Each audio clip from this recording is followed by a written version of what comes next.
government mass surveillance as a whole. And so we've got a wave, and we're going to ride it until we get our goals accomplished and end this mass government surveillance of people in the United States. Chad Marlowe, Senior Policy Counsel at the ACLU, where he focuses on privacy, surveillance, and technology issues. He leads the ACLU's efforts against Flock.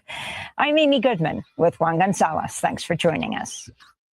The viewpoints expressed in this program are the opinions of the people expressing them and are not necessarily those of Fresh Air Incorporated, its staff, or its board of directors.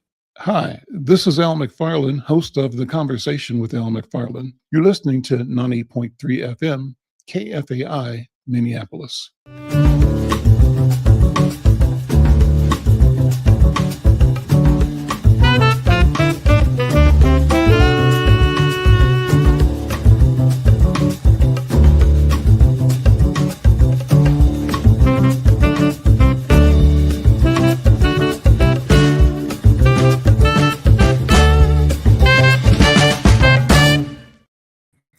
I'm Al McFarlane. Welcome to The Conversation with Al McFarlane. I'm glad to be here and glad to have you along as well. Today is Tuesday, July 21st, 2026. Beautiful day here in Minnesota. I hope it is around the world. Thank you for being here. Those of you, our friends and family on KFAI, the KFAI community, and thanks to the people who connect with us across all social media platforms. We're streaming live to LinkedIn and to Facebook and to two YouTube platforms, the Insight News Minnesota and the Black Press USA. If you're connecting on any of those platforms, let us know. In fact, join us on the program, add your voice to our conversation. We'll put a link up or QR code up. And if you want to add your voice to this conversation, express your concern about the issues we addressed today, you're welcome to do so. We invite you to do so. This is about us being in community together, and what a wonderful thing it is. What an important time it is as well. You know, over the past few days, like probably most of you, I've been paying attention to what's happening down in Mississippi. I am heartbroken, absolutely heartbroken once again by what has happened with the family of Nolan Wells. And I want to talk about that, as a matter of fact. And before I do today's program, we're going to focus today on Sabathani Community Center, one of the legacy institutions, a great institution, and the great people, the great families involved in creating community that serves community here in Minneapolis. But before I start that interview, I'm going to share with you a couple of minutes of a clip from Ricky Smiley's program this morning on YouTube, where he was, I believe in this clip, interviewing Ben Crump and talking about the status of the case. So let's see, producer, if you are ready, show that piece, and we'll come back with the program momentarily. This unanswered question so far about this case?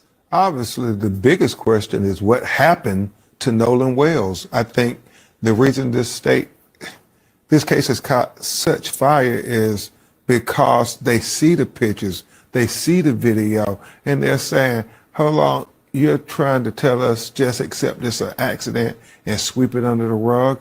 His mother, Christine, his father, Elmo, say, no, they will not allow that to happen. His friends, his community. I mean, he was a good kid. He was beloved. He was a college athlete. He had everything going for him.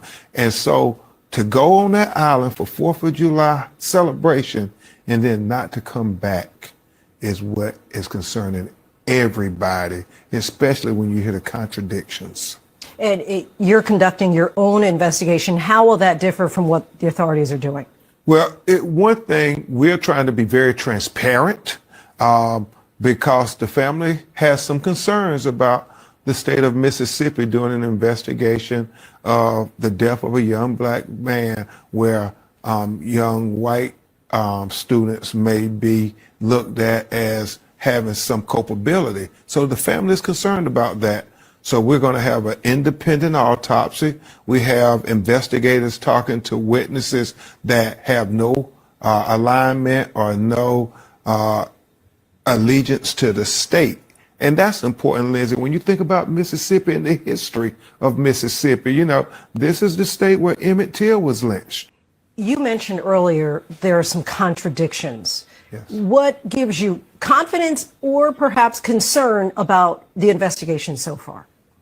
Well, the fact that they continue to tell the family that we don't see any evidence of any foul play, even though you have students who recorded an altercation while they were on the boats of argument where you had Nolan and somebody yelling at one another on the boat. So that's an issue. And then you have the young lady make a statement and she says, well, Nolan and I finished talking and Nolan said he was going back to the boat. And then the boys on the boat said, no, Nolan told them he was going to stay with her.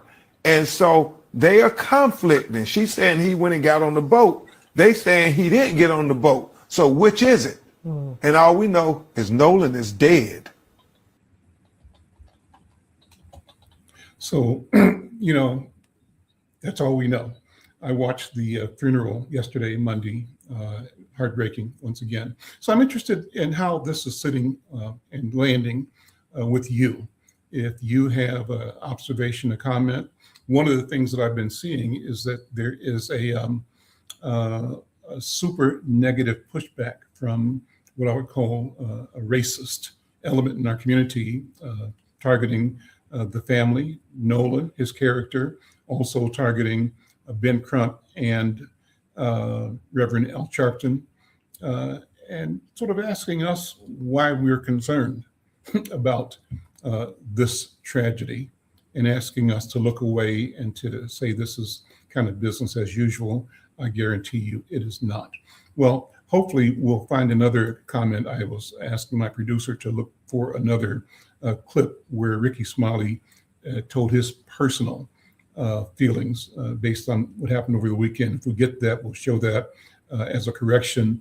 What we did show was posted on Ricky Smiley's show, but he was obviously posting another interview with Ben Crump and another newscaster, so we thank them for that. Let me begin today, though. Finally, if you want to weigh in on this conversation, we want to hear from you, hear your voice, and you do that if you're on any of the social media platforms just by making a comment. You can also join the show by clicking on the QR code. We'll get you in. So listen, let me introduce my friend Neva Walker, and I'll ask Neva to introduce her friend and my new friend, Scott Bread, both around Sabathani. And the reason I did this intro is because Sabathani has been one of the champions of dignity and freedom and challenging our society to address its wrongs to our people. Sabathani has stood in the gap and has moved the community forward. Neva, it's so good to see you. Welcome to the conversation with Al McFarlane. How you doing, my friend? Hey, Al, how are you? I'm good. Absolutely. Well, outside of heartbroken, I'm well. Well, Clinton Collins, one of my attorneys, used this as a moment of levity and remind me, I'll say, outside of that, Mrs. Lincoln, how did you enjoy the play? That part. So this is one of those kinds of moments where, listen, so Sabathani, this is about Sabathani right now, and you are connected. You are a Sabathani baby. I'll call you that. Yeah. Talk about what Sabathani is to you, and in the process, introduce Scott Bread. We'll bring him in. Okay. Thanks, Al, for always supporting when I give you a call. I appreciate that so much. So for those that don't know, Sabathani is our landmark on the South Side.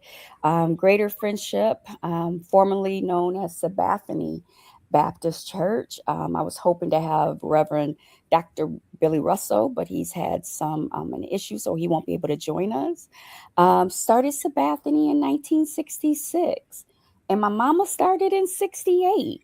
I was born in 71. So when you say it's Sabathani baby, I am definitely her, along with my siblings. We grew up right across the street where Sabathani is now, in that building used to be Bryant Junior High, where all of my siblings went. And my dad and my aunt went in the 40s. And so we straight up South Side. We rep, I don't care where I live in the country. Trust, I'm all 612 South Side, Bryant, Central Neighborhood. And I had left Sabathani for a few years after I left Minnesota. But Scott, the executive director at Sabathani, he has sparked inspiration for me to come back and support my community center. The things that he in his leadership is doing is phenomenal. It reminds me of my childhood. It reminds me of all the things my mother put in place so many years ago. And so many of us have left the neighborhood and wonder what's going on. And so this is a perfect opportunity to talk about the past, the present, and where we're going in the future with Sabathani. Well, one of the architects of that past is my friend and a leader in our community, an elder, Bill English. And Bill was able to jump on this call. In fact, he and I talked last week after we proposed writing and to support me in writing the story, the history of Sabathani, which will be the cover story in next week's Insight News. Also here in the studio, our virtual studio, is Scott Redd, the current executive director of the Sabathani Community Center. Scott, Bill, brothers, gentlemen, good to see you both. How are you? Hey, Al, I've known Bill my entire life. Like, for real. And I've known her entire life. She's as beautiful as ever. We talked her into doing some things politically she wasn't maybe ready to do, but she did it well. That's right. And so I feel like I helped raise her. That's all. That is for sure. Well, Bill, before I bring Scott in, let me have you do the background, set up the backstory, because it's an important one, about the need to create an institution like Sabathani in South Minneapolis. How did it happen? Okay, I see Neva took a picture off she's looking very nice. I don't know why. She'll come back in a minute. We'll just take it down. There she is, okay. No, well, let me say it like this. I don't believe there's any malintention, any malice intent. But if you don't know, you just don't know. And the story's never been told accurately. There's been bits of people that, and many of it is accurate. But the beginning start, and I think for this conversation and not too long, we'll start with what was the real beginning. The real beginning was Stanley King decided he was going to build a church on the grounds. At that time, just at that time, Phyllis Wheatley was the only community center in Minneapolis, and the way was trying to get organized. Stan said, Bill, we don't have a community center in South Minneapolis. I was the member of his church. At that time, I was at St. Peter's, AME. But Stan and I had worked together on the North Central Negro Voters League, and had worked together with Josie and a bunch of others, and Katie McWatt from St. Paul. And so we knew each other, and we were very active in the NAACP and other organizations. And so when he said to me, but Stan knew I had came here to go to grad school, had to drop out of grad school because my wife got pregnant and she couldn't work. So no money, because I come up here with no money to talk my way into grad school. That's really what I came here to do, because I was working at a federal prison in Manhattan as a parole officer, and I was like going to prison every day, and they weren't trying to rehab anyone. So in any event, I said, Stan, I had worked at Allie Q. Brown, and Stan knew that. And so Stan said, Bill, you're the only one I know that's worked at a community center and got the right background. Would you help me start it? I said, man, what you gonna do? Build we can't do nothing but a church full of pews. He said, I'm not gonna put no pews in them. I'm gonna build a gym, and we're gonna roll the pulpit in on wheels, and we're going to have seats, chairs for people so we can set up on a Saturday night. In the meantime, you got this gym that kids can work in. And he also put in a 2-lane bowling alley. People don't remember that. Put in a 2-lane bowling alley, and he bought 2 houses on either side. One on the 3rd Avenue side and the one next to the church on 38th Street side. One was called the Teen House, and the other one was called my offices, the offices of Sabathani, who hired people like Horace Huntley, Barbara Huntley as tutors for kids, Mahmoud Al-Qadi, who was Milton Williams then, had the Malcolm X Center for Youth in the old delicatessen. People who ran that delicatessen before, their family, on 38th and 4th, up with next to Young Brothers Barbershop. I can't think of the name. No. Schofield. Yes. Schofield owned that, and they closed the restaurant down. We put in a pool table and a ping pong table, and we had Malcolm X Center for Youth. Now, I said all that to say, first $100,000 given to start Sabathani came from a Republican woman named Gladys Brooks, who was president of the city council, and Rhoda Lunn wrote a check out for $100,000 because Miss Brooks thought South Minneapolis, which she kind of represented as a Republican. In those days, a Republican could be on the city council. Not these days. But anyway, and I'm not sad about that either. But my point is that she talked Rhoda Lunn from the Lunn family to give $100,000. Somewhere in the archives is a picture of that check. A picture of that check, because we took it. I knew intuitively and intellectually that Pillsbury was trying to get a foothold in South Minneapolis. But I also know we couldn't operate on $100,000 very long and pay people reasonable salaries. So I said, let Pillsbury be our fiscal agent. Now, I was playing chess at that point. I knew if Pillsbury was our fiscal agent, we'd have less trouble getting money out of United Way as a new startup. I knew that. Because I had been working with the United Way for years. That's when I was in St. Paul. So anyway, the net of it is, make a long story short, we got that $100,000. I went under Pillsbury as our fiscal agent. 1.5 years later, I said to Camilo DeSantis, I remember that name even, Camilo DeSantis was the head of Pillsbury. I said, Camilo, it's starting to look like you running a plantation. He said, what do you mean, Bill? I said, you act like we can't handle money.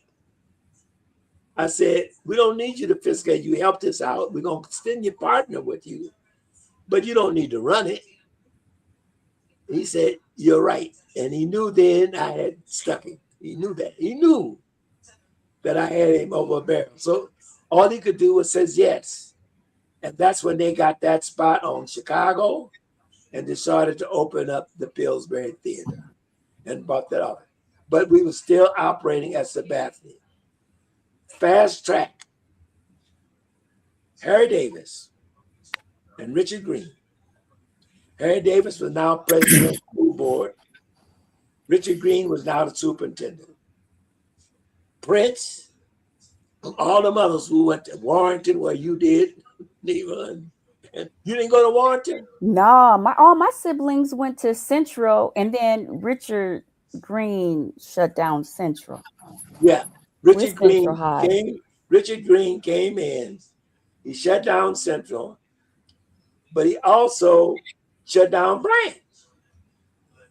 And so Harry says, Bryant, we needed, we were trying to grow. But he said, Harry Davis said, look, Richard, let's sell Sabathani for $1.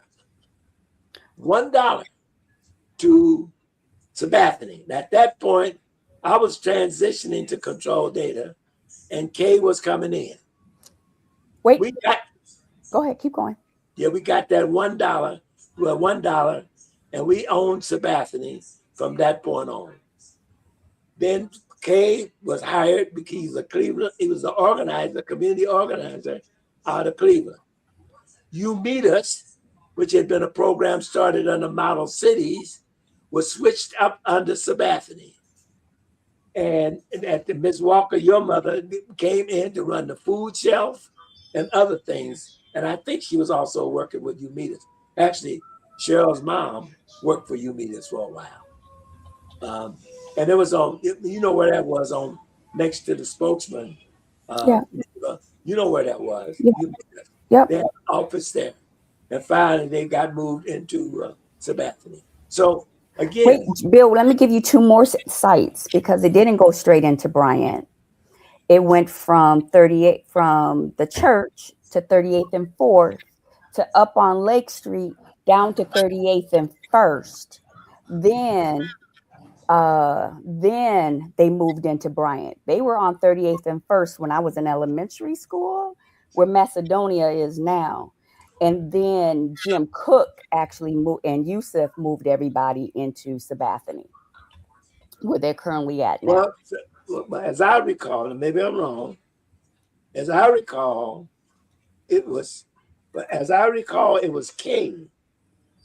Now, you're talking about a couple of sites interim as they was getting ready to move into. Yeah, no. It was bought, but they didn't move into. I just wanted to make sure because they were on 38th and 1st for years. Yeah, okay, yeah. So that's years. So that's the journey it went on to get into the current facility that Scott now manages so well.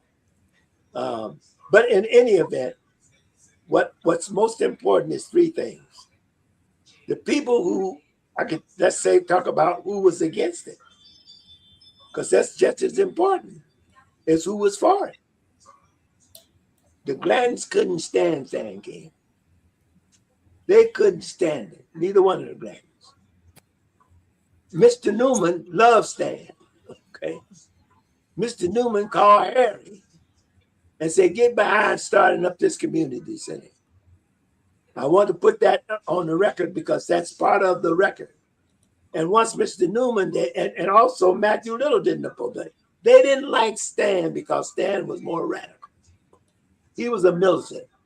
And they were biggies in the NAACP, being like church mouse. Okay, they didn't want to make no noise. South Minneapolis was a growing working middle class neighborhood, and it kind of looked down like they looked down on us on North Minneapolis. We began collaborating with the Way while I was still there, but not the way operated. We cooperate on some things, but not on everything, because we were not the Way, and we weren't trying to be the Way. We were trying to provide services to people, programs, and not be. And you had your activity, your activist kind of stuff going on. No, I should call it advocacy. We were all how can you not be advocate if you're Harry Davis, if you're Richard Green, you're Bill English, you're Stan King. You're all talking about advocates. And so they were the advocates that got behind it. A few of the naysayers, but they couldn't stop it. And Levi, I don't know if you were maybe not old enough to remember when Stan built those, Al, you remember those houses now called Cecil Newman Plaza? We covered it in Signal, sure. Remember that? Stan built those and named them for Mr. Newman because Newman got behind Sabathani. Okay, he said he deserves this. People don't know Stan traveled the country with Hubert Humphrey. When Hubert Humphrey was running for vice president, he traveled the country with him. And so he took Stan all around the country. I know because I was there. It was in Sabathani's office that Stan King came up with the idea of OIC. That's how what's now called Summit was Twin Cities Opportunities Industrialization Centers. Minneapolis, St. Paul, and an Indian one. So those are all of the things that came out of this embryonic organization called Sabathani Community Center. So Let me take a break. Let me take a break, Bill, and bring in Scott Red. I'm Al McFarlane. This is The Conversation with Al McFarlane. We'll weave back in and out because this is great history. This is rich. I could listen for hours and hours because we need to hear it. And if we don't say it here, it won't be said. So I really, really appreciate the history that you are the repository of, Bill English. You're carrying, centuries of knowledge that manifested itself in the movement of our people towards freedom in South Minneapolis. And really, that movement was happening simultaneously around the country. Scott Red, you're carrying the baton right now. Good afternoon, sir. Welcome to The Conversation with Al McFarlane. How you doing, brother? I'm doing well, man. I'm even better because you here. Jump in where you want to. I mean, what's your first impression? I want to make sure that we amply invite people to the celebrations coming up. We don't want to make sure that people know how they can plug in to the upcoming celebration, but also to support, engage, and benefit from all of the work and programs currently underway at Sabathani. But what's your thought? What's on your mind, brother? What's on my mind is always that Sabathani's mission is to provide people of all ages with essential resources to inspire them to improve their life and to build a thriving community. And like Mr. English and Neva said, we've been doing that for 60 years. And we do so much of that stuff, man, that we don't stop and celebrate. So this August 8th is giving us an opportunity to be able to celebrate those folks that paved the way for Sabathani. And I can tell you that made it easy for me to come here from Waterloo, Iowa, and to have a good life. Uh-oh.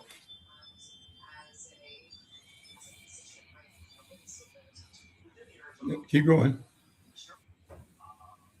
he's reading something in the chat, I think. Yeah, maybe your connection is bad. Scott, can you hear me? Neva, jump in. Are you there? Yeah, I can jump in. Yeah. Al, I love quotes. I love Black quotes.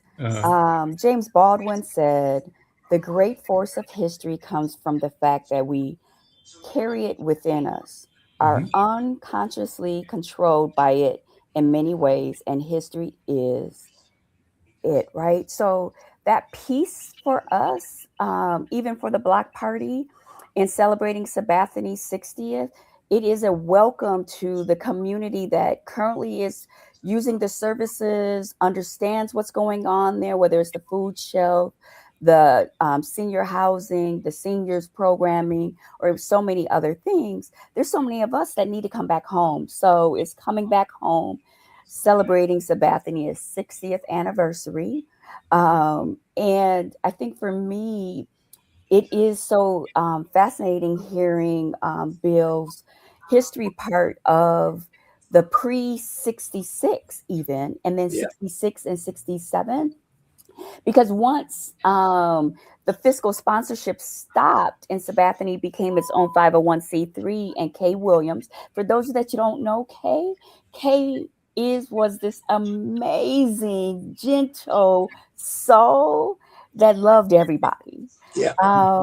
He hired my mom, who was not a community organizer, and gave her the ability to do anything she wanted. Now, how many executive directors allow that, y'all? And that part of it was really because she had a whole bunch of children of her own, and she knew a whole bunch of other children, and being able to talk to other families, realizing they were struggling with the same issue she was. How do you feed them? How do you clothe them? How do you make sure that when you fall down, you get a hand up? That became the central force of my mom. And even at home, my mom answered the phone, "How can I help?" And so that was the central force of how I became a projectaholic. I'm not a workaholic. With her, and Scott is bringing us to the future. So it's like we have multiple histories. We have multiple journeys because we've had multiple leaders at Sabathani. But most importantly, it's always been about the families, the seniors, the young people, the people that make the life of the center. That's always been the focus, no matter who has been leading, no matter the board, the staff. That's the focus. And so, Scott, Well, back Scott, Yeah, to yeah, you. no, yeah. I'm sorry. hold Al on. kicked me out. Scott, Al had kicked me out earlier. we lost you for a second. No, I think your bandwidth. I want before you go back, Scott, let me shout out to people who are liking this conversation. Ronnie Brown, thank you for your heart. Hazel Sloan, the Sloan family, thank you.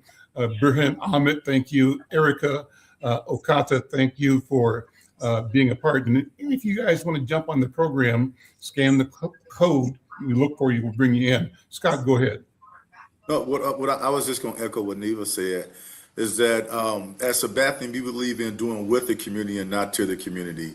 So I think that's why we've been so successful. Is that I wish I could take credit for it, but as folks, we stand on the shoulders like Bill English, Harry Davis, that Miss Walker that came in and said this is what community looks like.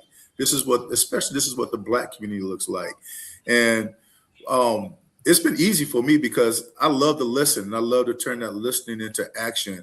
And we have some I'll say that South Minneapolis is one of the most resilient community, if not the resilient community in the world. Think about it. We've had the murder of George Floyd. We had the ICE came down and all the stuff that's happened to us in this community. But yet this community still stands strong.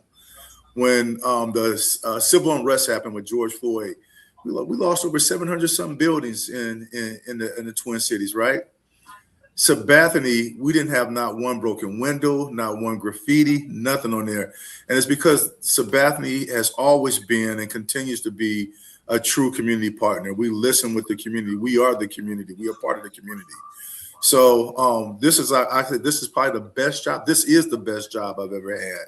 And it continues to, I get up coming to work smiling and, I done drop some pounds, Al, and everything because this job keeps me on my toes. But I love it. I love it because we got a great community. We got a great community. And the last thing that we want to do is to not honor, the folks like Miss Walker, the folks like Miss Snargrass and Bill English that put all the work in to make sure that Sabathani stayed.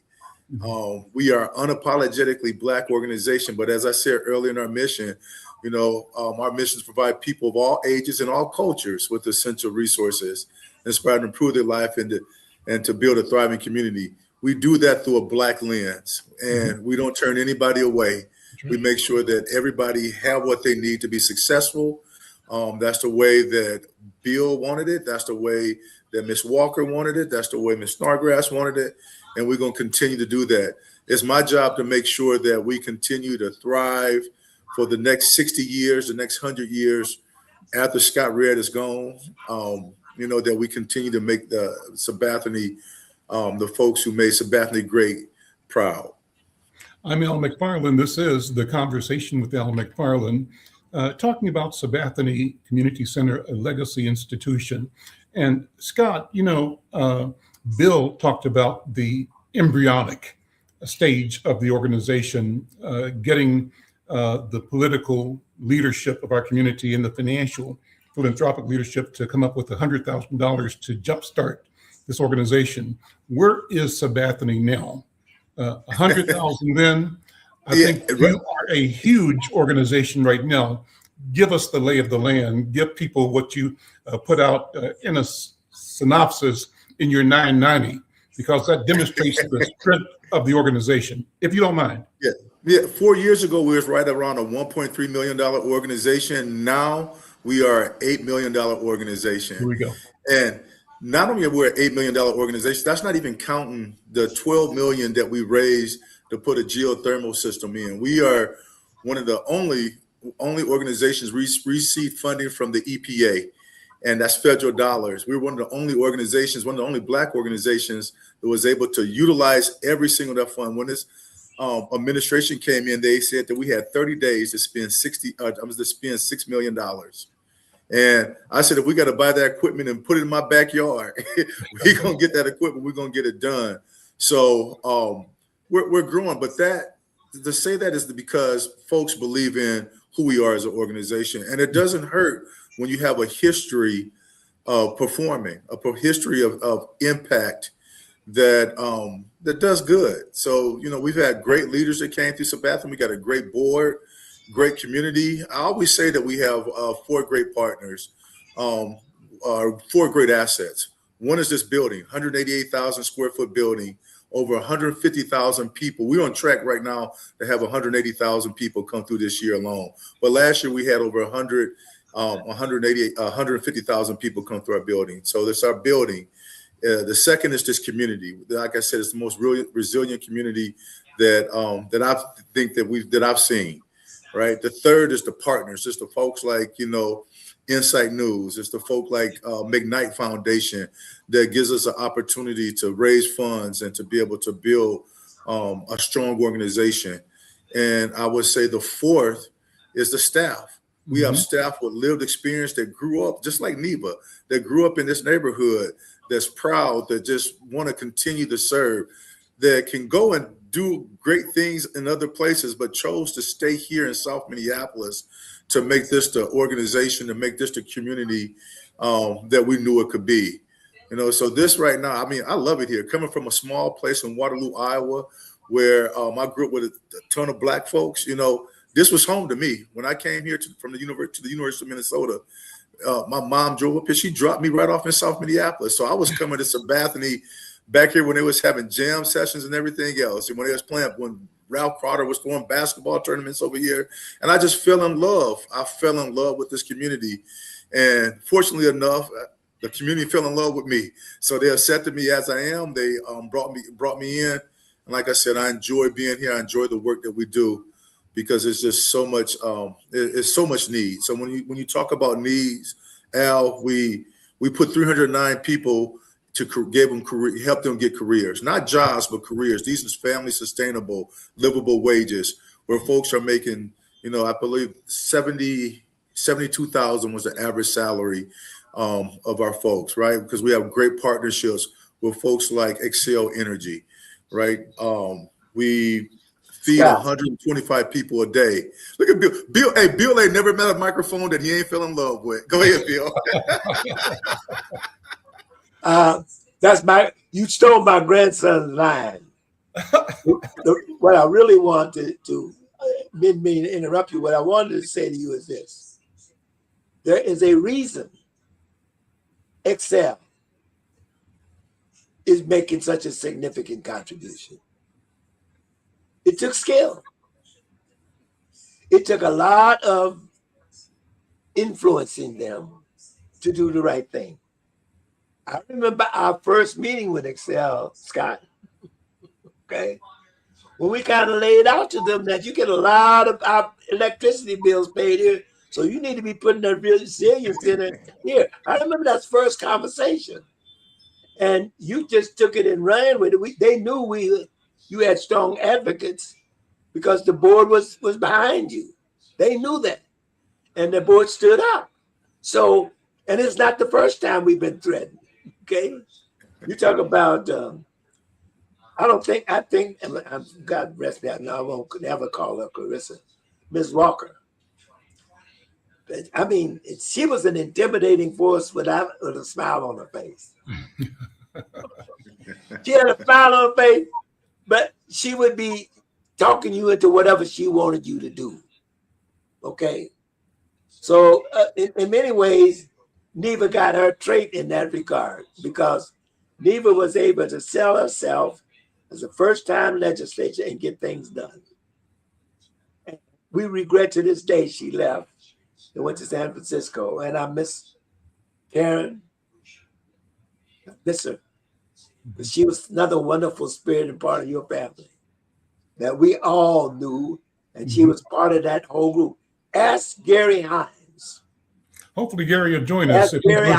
Yeah. How the Sounds of Blackness got started. Just ask him. Neva, do you remember Decoy, Determined Ebony Council of Youth? those are the things that, and Horace Huntley, who later became the tenured teacher at University of Alabama at Birmingham, who started the Civil Rights Museum across the street from the 16th Street Baptist Church. I visited that museum, and it's only two places I've ever felt it: the Door of No Return in Ghana and the Civil Rights Museum in Birmingham. Mm. I had to sit down with my wife as I was walking through there because they had the history captured when Martin was trying to build a movement and those three little girls got killed. The wonderful effort that Dorothy Bridges' sister, cousin Ruby Bridges, got admitted to the university and had to be escorted by troops. Remember that Picture of Life magazine? Mm-hmm. Those are all part of the history of Sabathani becoming actualized because nobody knew about OICs, except Stan. Mm-hmm. So the reason I'm making this connection, you have to connect OIC, the Cecil Numa Plaza, you have to connect those to Sabathani.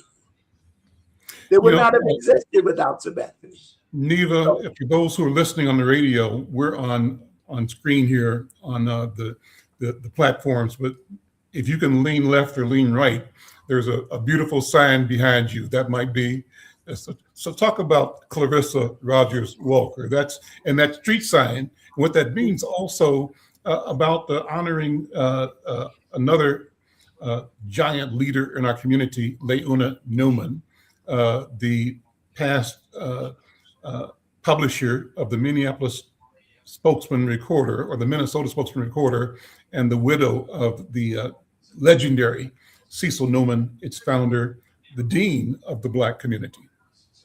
Thanks, Al. Bill, let me give you some love for lifting up my sister. It's her birthday today.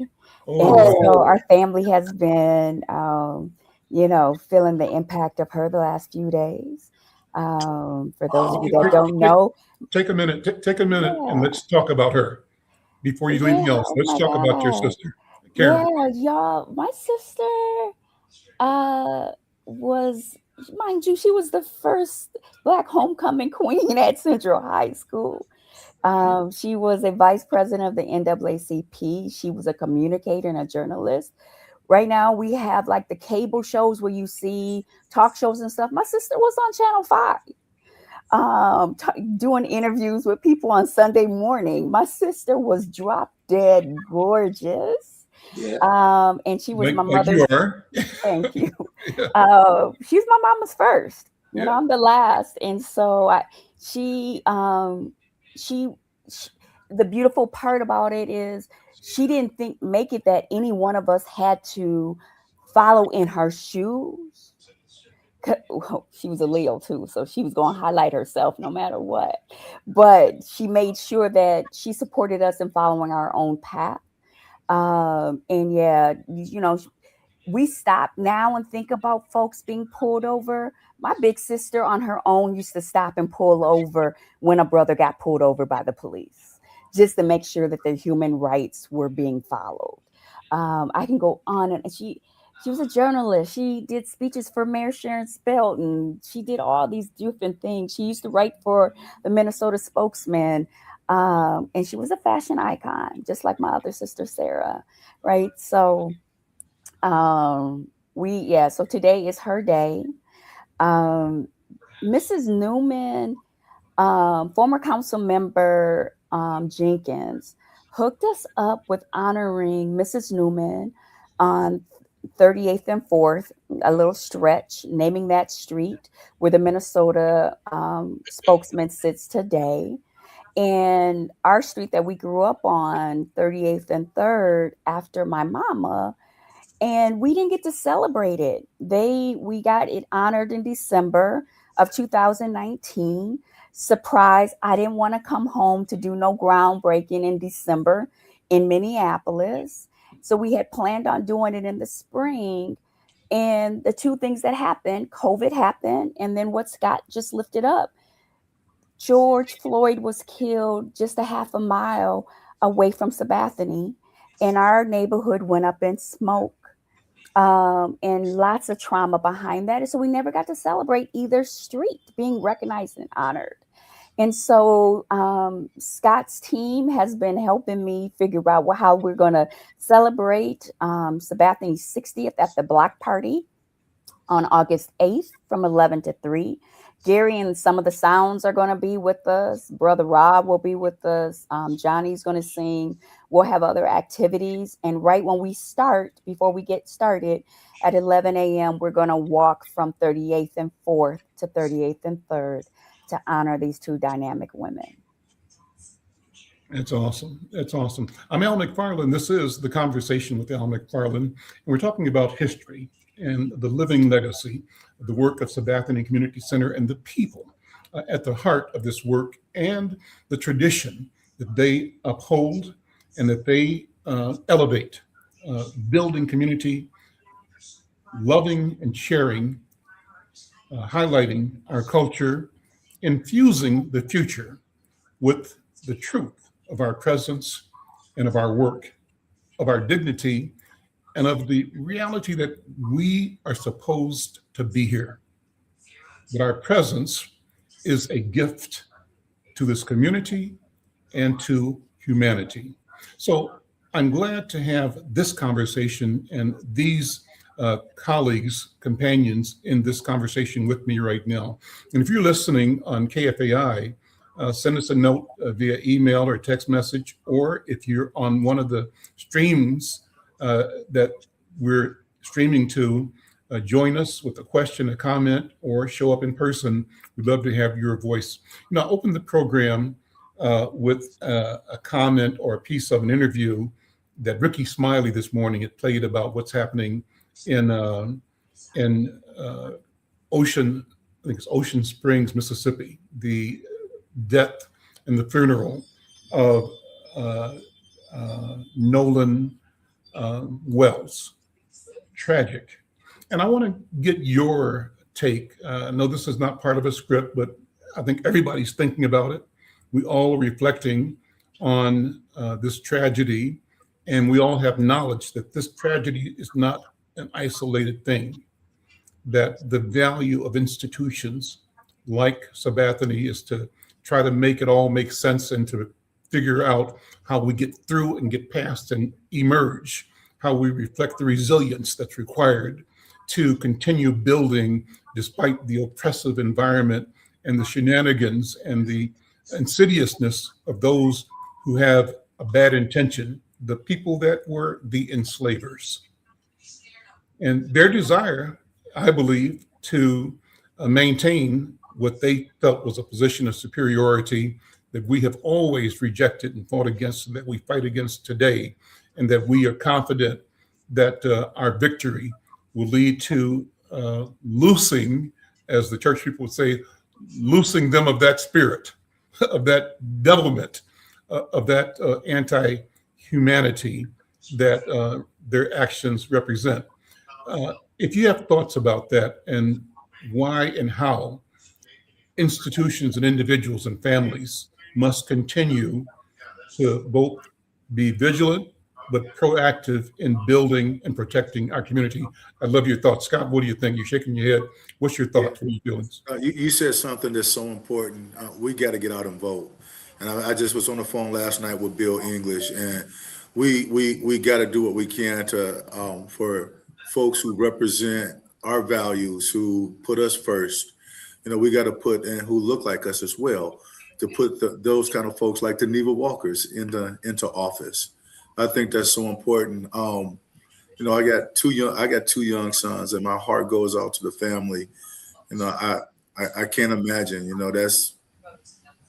I'm beyond words for that. But we gotta have folks who gonna represent us, who's not gonna be scared to stand up and say wrong is wrong, and that. So we got to get folks who have a heart, but who have the intelligence and who have the courage to be bold and do the right thing. You know, that's how I met Bill English. You know, fighting at Minneapolis public schools. I was like, who is that brother? You know, so and I always tell him I wish we had, you know, a million more Bill Englishes in this world that don't matter what's right. You know, what people say is right. He know what's right in his heart. So those are the kind of folks that we need to be able to stand up. We can't be quiet no more.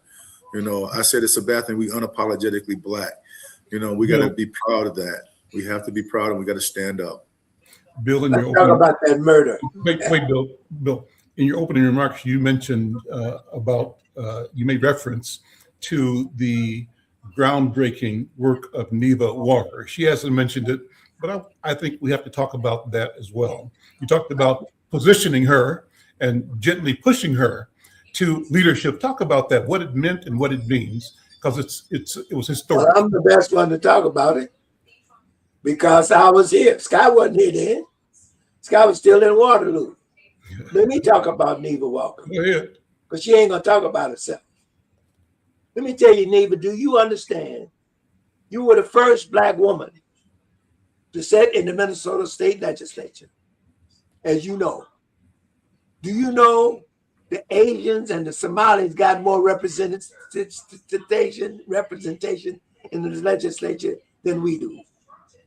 And we're the largest minority in the state. Now you tell me what's wrong with that picture. You were the first woman. I remember Randy Stanton being considered one of the top new legislators in the country. There don't be no Martin Luther King holiday without Randolph Stanton. There don't be no disinvestment in South Africa by the Minnesota State Pension Plan without a Randolph Stanton. Come on now. So Neva ain't gonna talk about herself, but she was a role model there. She did her job. She voted. She spoke up. She advocated on behalf of our people. And let me tell you, we now, the Black woman in the legislature is the one from the suburbs, a Republican, another Republican one, and an African lady, no offense to her, from North Minneapolis, an African lady. Now, look, I got nothing against I'm 55% DNA Nigerian, 30% from Benin by my DNA. So the rest of it is Ghanaian. And then we got some mongrel in there, about 8%. And I don't know where they're from, Scotland or something. But anyway, what I'm saying to you is Neva Walker is not going to praise herself. But I come to praise her because I know what she did. And in terms of beauty, her sister was modeling. And she looks a lot like her sister, okay? But the fact of the matter is, beauty's more than skin deep. Beauty's only skin deep. What made the Rogers and the Walkers was what was beneath that epidermal skin on top, is their inside, their hearts, and their minds. That's what made them different. And that's what made them such wonderful contributors. And it came from the genes of that lady named Clarissa, okay? And Nate Walker, okay? They came from, I know, I was there. And I knew the Walkers very well because Nate's sister and my family was Cheryl and Ramona's friends. Carl and all of them were friends. They all grew up together, along with Chuck Cooper, the first Black basketball player ever signed by the Boston Celtics. Took his PhD from the University of Minnesota and came here and worked with Bob Williams, whom Neva will know, from Sabathie, the first Black Laker. And the Lakers still do not recognize him. Yet Kobe Bryant came here and took Mrs. Williams to dinner with her daughter, Debbie. You know Deborah Jones. She's a Jones now, but she was a Deborah Williams then. They acknowledge the role that Bob played. Yet this year, when they also celebrated the first three, they didn't celebrate Bob because Bob came in the very next year, hired by the Lakers. So, by the Minneapolis Lakers. So these stories all, as I said, there's this connection Mahmoud has the way of drawing this. I don't know whether it's eccentric. I'm losing it in terms of just. I can't remember the math model it is, but it's a way in which these things are connected, and one thing leads to another. And it started for me when I got introduced to the wretched of the earth. Let me do this before we go. The connection is a great thing. Let me, and I started with the comment about what's happening in Ocean Springs. Let me bring us back to that, and then we're going to close out. Play this part of this clip. I am saddened this morning. The fact that the young man parents is going to have to walk down the aisle of that church to bury their son today. And I don't know, but boy, when I tell you, man, racism and the hatred for black people is real. And I was in Florida yesterday. I went to my son's job, and I saw a lot of Argentinians going to the Argentina game. And I saw my son, I had a front row at watching my son deal with racism. And I watched how Argentinians was coming out of that building where my son worked, and how they was staring at him and looking him up and down and making eye contact with him and not acknowledging him. And I could just see the hatred. And just my son said that the Hispanic community and Argentinians over there, they so damn racist till he'd be glad to see white people. That's really bad. And the fact that we got to bury that young man today, and everybody got to live through the same trauma that when they killed Emmett Till, when they killed Dr. King, when they killed Malcolm X, when they killed just that trauma of racism that black folks have to go through, man. It's just absolutely sad and sickening. And I've seen a lot of it over these years. And they're saying that the FBI is going to get involved. The FBI is ran by the Trump administration. Which kind of justice you think that the FBI is going to give to this family under this particular administration?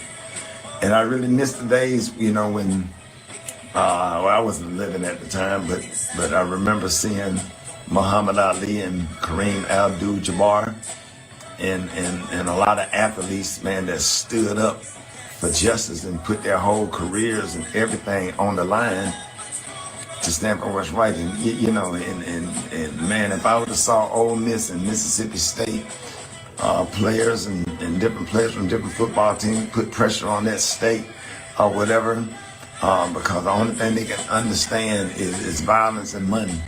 They don't understand and respect anything else.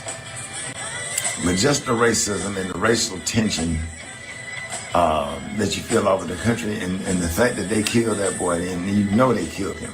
They killed him. We all know that they killed him. How? I'm just curious as to how. I'm not curious of whether they did or not. I'm just curious to how. And what did they do in the cover-up?